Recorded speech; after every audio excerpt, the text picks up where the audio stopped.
Amados, hoje eu quero falar com vocês a respeito de estarmos firmes na presença do Senhor, de estarmos amparados na presença do Senhor, de esperarmos em Deus, de confiarmos fielmente no Senhor.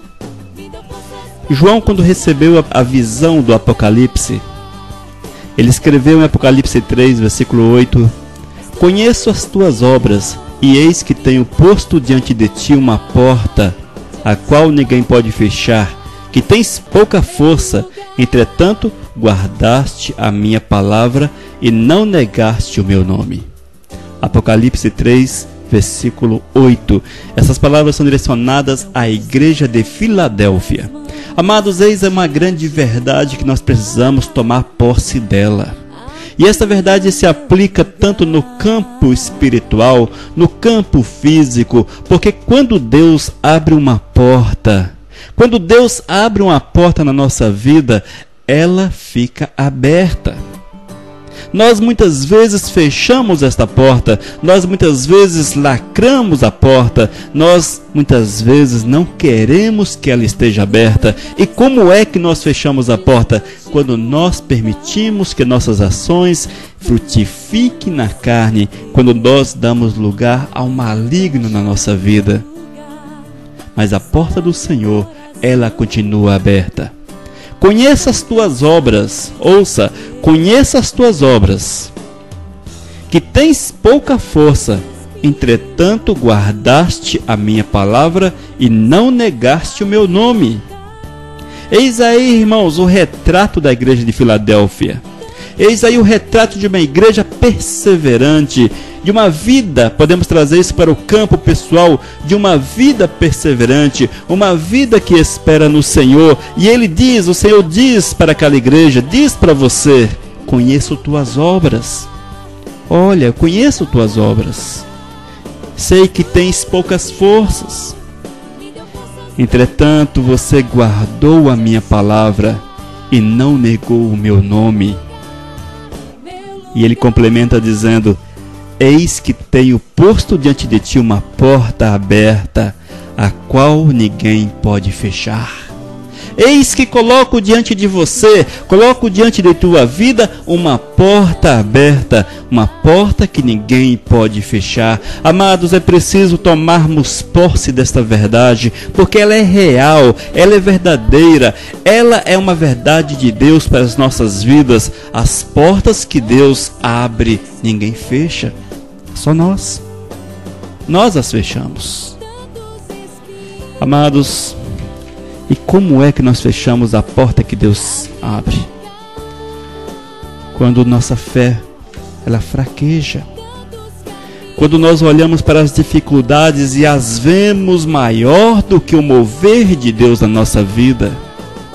Quando nós olhamos para os problemas e colocamos esses problemas muitas vezes numa situação maior do que o próprio agir do Senhor, nós subestimamos, portanto, o poder de Deus, a ação do Senhor, o mover do Pai.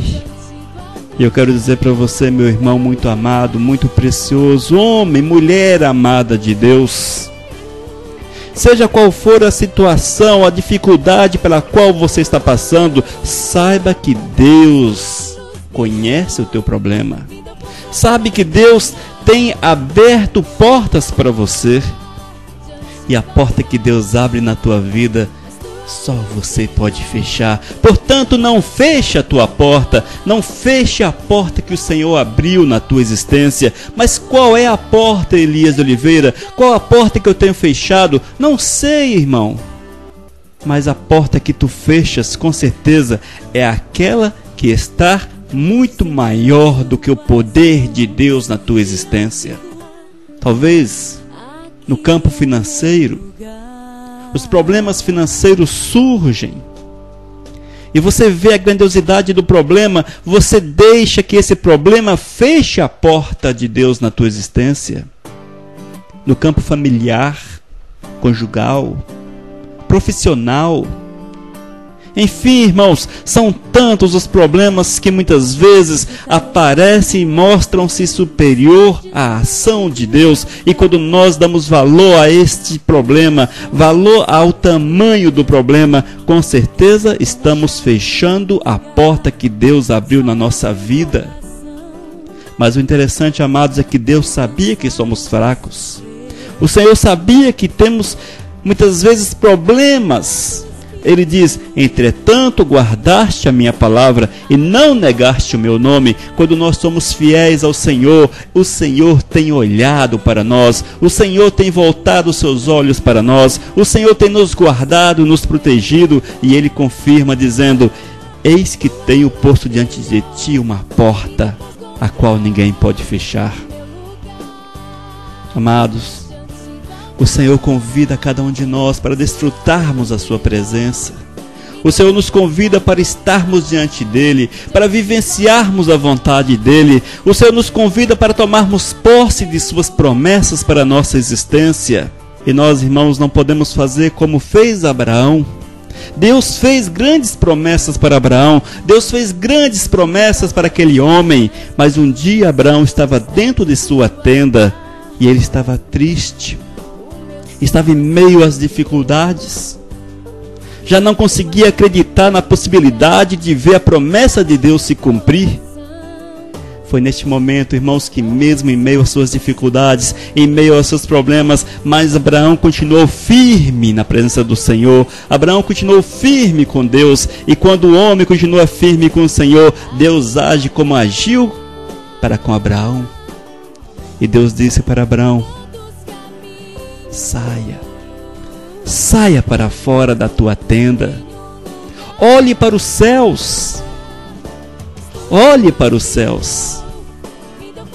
Quando Abraão olhou para os céus, amados, sabe o que fez?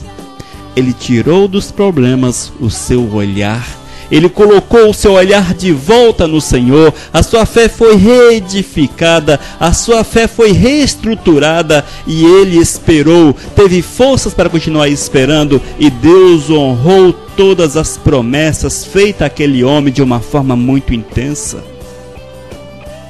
Nós vemos também outro exemplo, o exemplo de Moisés, ali de frente ao Mar Vermelho, deparou-se com o Mar Vermelho, às suas costas uma série, 3 milhões aproximadamente, 3 milhões de judeus, ali reclamando: olha só, Moisés, tu nos trouxe, agora à nossa frente está o Mar Vermelho, às nossas costas está o exército egípcio, tu nos trouxestes para morrer neste lugar. Mas Moisés não tirou os olhos de Deus.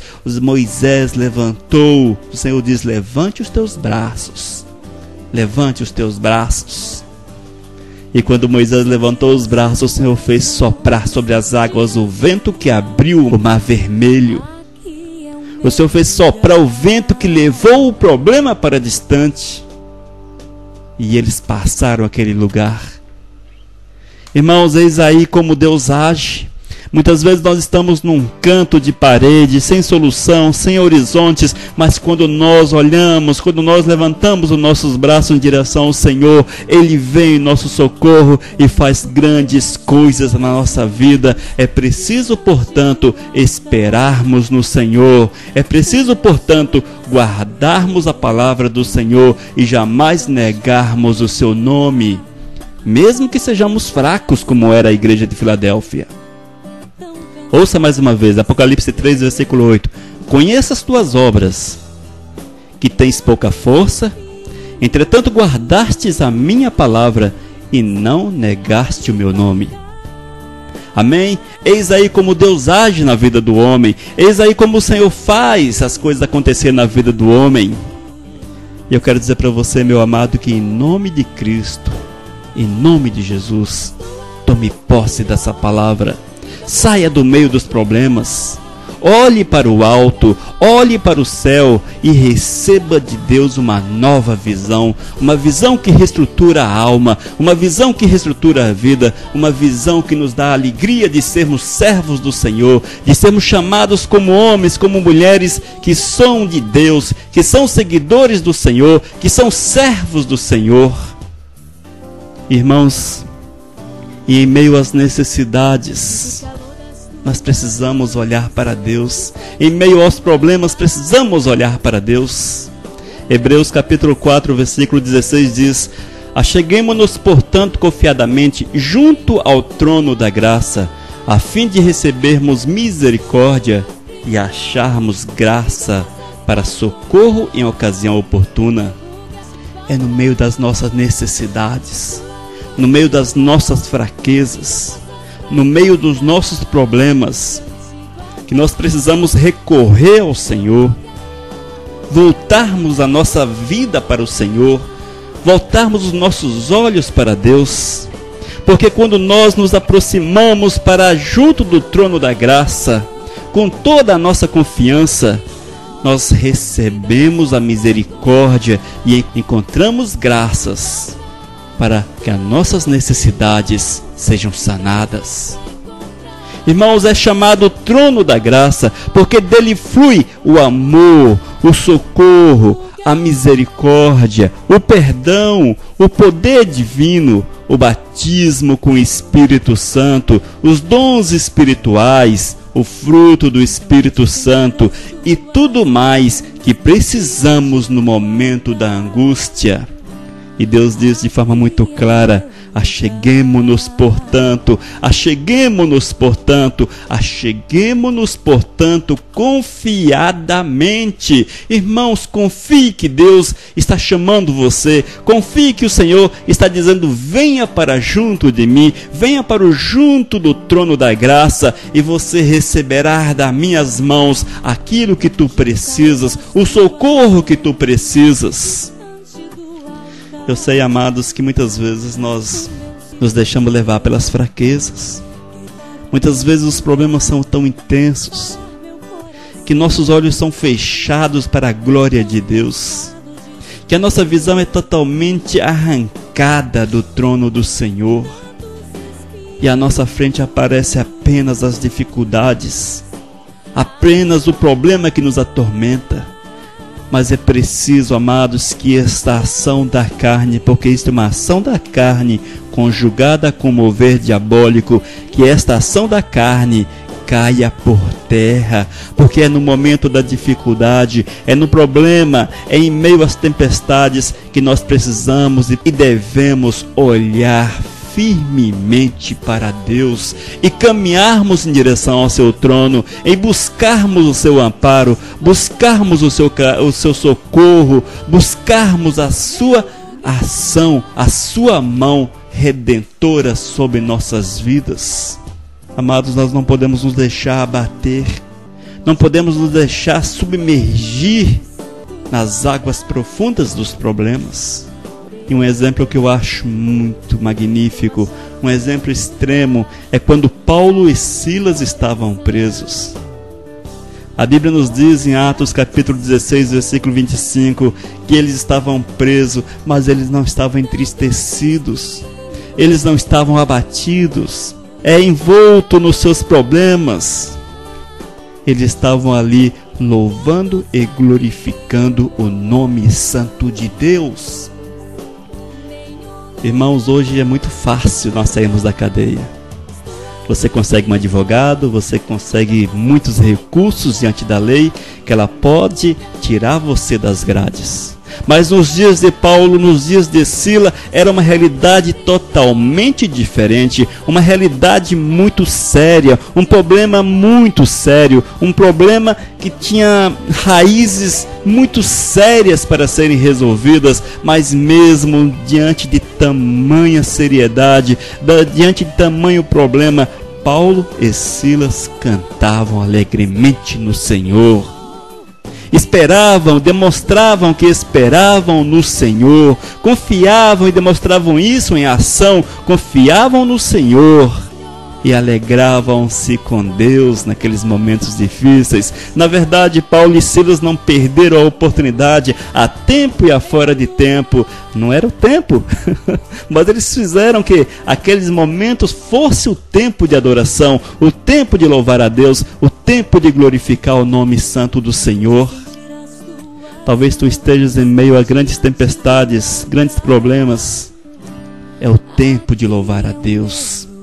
É o tempo de exaltar o nome santo de Deus. É o tempo de honrar o nome santo de Deus. Talvez os problemas sejam no campo da saúde, problemas sérios no campo da saúde. Quero dizer para você que é tempo de louvar a Deus. É tempo de glorificar o nome santo de Deus. Porque quando nós nos achegamos confiadamente junto ao trono da graça, recebemos de Deus misericórdia, achamos graça para socorro, para o socorro de Deus em nossas vidas.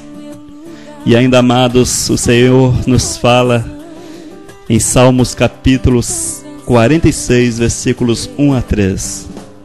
Deus é o nosso refúgio e fortaleza, socorro bem presente nas tribulações. Portanto, não temeremos, ainda que a terra se transtorne e os montes se abalem no seio dos mares, ainda que as águas tumultuem e espumejem, e na sua fúria os montes se estremeçam. Oh, glórias, glórias a Deus. Louvado seja o nome do Senhor, porque em meio a tamanhas dificuldades, em meio a tantas tribulações, o Senhor é o socorro bem presente, é o nosso refúgio, é a nossa fortaleza. Irmãos, tome posse, irmã, tome posse desta palavra de Deus. Abrace a graça de Deus sobre a tua vida. Lembre-se que o Senhor é o teu socorro em meio às grandes tribulações. E como diz o salmista, não temeremos, ainda que a terra se transtorne e os montes se abalem no seio dos mares, ainda que as águas tumultuem e espumejem, e na sua fúria os montes se estremeçam. Eis aí, amados, uma palavra que diz: tenho paz, tenho paz. Mas Elias Oliveira, minha casa está pegando fogo. Tenha paz. Elias Oliveira, minha família está caindo no abismo. Tenha paz. Meu emprego está por um fio. Tenha paz. Tenha paz. Esta é a palavra de Deus para a tua vida. Tenha paz. Em meio aos maiores problemas, em meio às maiores dificuldades, tenha paz. Porque quando você, amado, deixa que a graça de Deus envolva a tua vida, quando você permite que o mover do Espírito Santo de Deus encontre lugar no teu coração, encontre lugar na tua alma, ela produz, esse mover produz paz, produz refrigério, produz esperança. Porque sabemos que Deus é maior, que Deus tem prazer nas nossas vidas, que Deus tem prazer em ser nosso refúgio, em nos guardar, em ser nosso socorro. E eu, como servo de Deus, que declaro crer no Senhor, que declaro ser seguidor de Cristo, preciso provar esta realidade, preciso vivenciar esta realidade na minha vida, permitir que isto venha à existência na minha vida, porque é testemunho de fé, é testemunho do agir de Deus em nosso ser. Irmãos, em Deus temos o poder, temos o abrigo no perigo, temos a força divina na peleja contra seus inimigos. Em Deus nós somos capacitados para vencer todos os obstáculos da vida. Em Deus nós recebemos condições de passar sobre todas as dificuldades. E em Deus nós temos plena convicção que Ele abre portas, portas que ninguém pode fechar, portas que ninguém pode lacrar, e muitas vezes nós temos lacrado. Irmão, faça uma análise da tua vida, observe, reflita. Será que você não tem fechado as portas de Deus na tua existência? Será que você não tem permitido que as ações, as obras da carne venham lacrar as portas de Deus, portas que foram abertas para a tua salvação, para o teu sucesso, para a tua jornada vitoriosa com Cristo? E quando nós damos lugar à carne, irmãos, quando nós damos lugar a estas coisas, as portas são fechadas. e estão fechadas por nós próprios. E apenas nós podemos reabri-las. E como é que nós vamos reabrir as portas? É quando nós reconhecemos o nosso erro, reconhecemos o nosso pecado, reconhecemos a nossa pequenez, reconhecemos que somos fracos e que temos negado o Senhor em nossas ações. Quando nós confessamos estes pecados e buscamos de Deus a presença, buscamos estar diante do trono do Senhor, Ele vem, Ele restaura, Ele renova, Ele nos faz andar sobre as águas, nos faz voar como águias, nos faz passar sobre todas as dificuldades e nos faz mais que vitoriosos, porque somos mais que vencedores em Cristo Jesus, o nosso Senhor. Espera no Senhor, espera no Senhor e achegue-se confiadamente ao trono da graça. Achegue-se ao trono da graça e lembre-se que Deus é o refúgio, é a fortaleza, é o socorro no meio das tribulações. E que o mover do Espírito seja tão intenso na tua vida, que tu consigas ter os olhos abertos, que possa vislumbrar o dia ensolarado que o aguarda à frente, dia de bênção, dia de vitória, que infelizmente muitas vezes as dificuldades fazem que o tempo fique nublado e olhamos para o horizonte e vemos apenas trevas. Se assim está a tua vida, busque a luz verdadeira, a luz que restaura, que renova, a luz que conserta, a luz que nos reabilita. Busque a comunhão com o Senhor, estreite teus laços de comunhão com Deus, restabeleça laços de comunhão com Deus. É preciso, amado, que você confesse teus pecados, tome posse do perdão do Senhor e lembre-se que tu és amado do Senhor, vitorioso do Senhor, e evidentemente que viva a produzir os frutos do Espírito segundo a vontade do Senhor, e serás assim vitorioso continuamente. Que Deus te abençoe de uma forma muito intensa, maravilhosa. Que o Espírito Santo de Deus faça que essas palavras penetrem no teu coração e que você reconheça que precisa mudar conceitos, princípios e voltar ao Senhor, voltar ao primeiro amor, abraçar o eterno e prosseguir na jornada como homem, como mulher, como jovem vitorioso no poder e na unção